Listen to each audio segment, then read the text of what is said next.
Hey everybody, notes on Europe. So, geography. How big is Europe? Europe is the second smallest continent, so not a lot of space. Europe extends from Iceland all the way to the Ural Mountains. So, Europe and Asia are connected, so sometimes people have trouble deciding which is which and where they start and stop. The Ural Mountains is just the agreed upon divider here.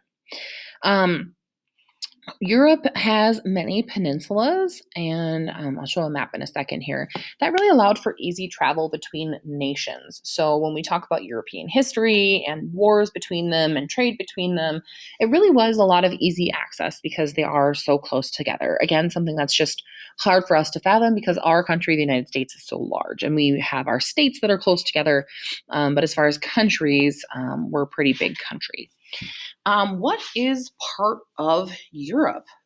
So Europe can be divided into three regions: Western, Eastern, and Central.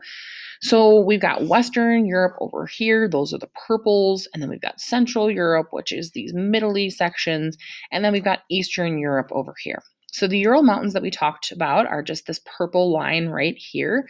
A lot of Eastern Europe are newer countries, and we'll talk about those in a hot second here.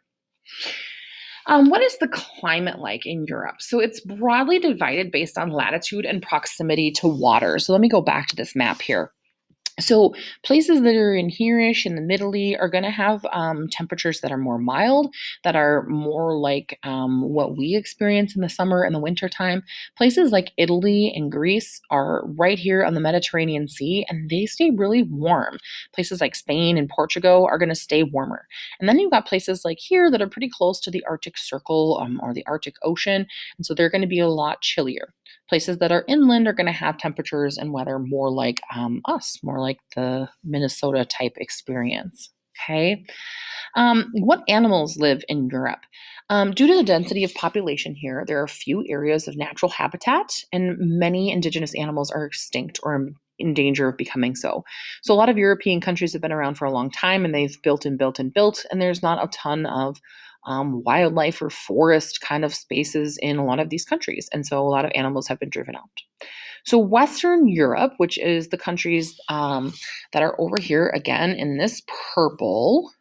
Okay. And these are the countries that a lot of people think of when they think of Europe, and they kind of delete the rest. But Western Europe has a climate that ranges from subtropical to arid, depending on how close they are to water and mountains.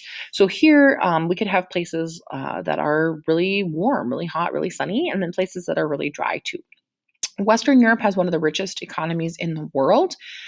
They were the first countries to industrialize, which means the first to build factories, the first to build things on a big scale and use lots of machinery. Most of those countries also benefited from colonialism. So they went to other places and took the riches and wealth from those countries. And that's part of the reason that they're doing so well economically now, that they had a head start. We've got Eastern Europe, which is mostly a cool summer, mild winter situation, similar to Maine or Michigan. So a little less intense than Minnesotan here. Economies here are not as strong because they don't have port cities, which are cities that are on the water where a lot of trade can happen. And a lot of their governments weren't free until very recently. So even in like the last decades, a lot of economies here too were supporting Russia. So let me show you that picture again. A lot of these Eastern European countries were part of Russia until very recently. So up until like the last couple of decades. And so a lot of their business was to support Russian or USSR at the time economy and peoples. So they kind of are behind. Central Europe. So all those countries in the middle. Climates here range, but again, hot summers, cold, snowy winters, depending on how close they are to water. Okay. So in Central Europe here, you're going to have those hot summers and those cold winters. But if you're down here on the Mediterranean, that's going to look a lot different. So it just depends on kind of where you are. Most countries here are part of the EU, which is the European Union, and their economies work together and trade together. Most countries in Eastern and Western Europe are also part of the EU, and they do a lot of trade together.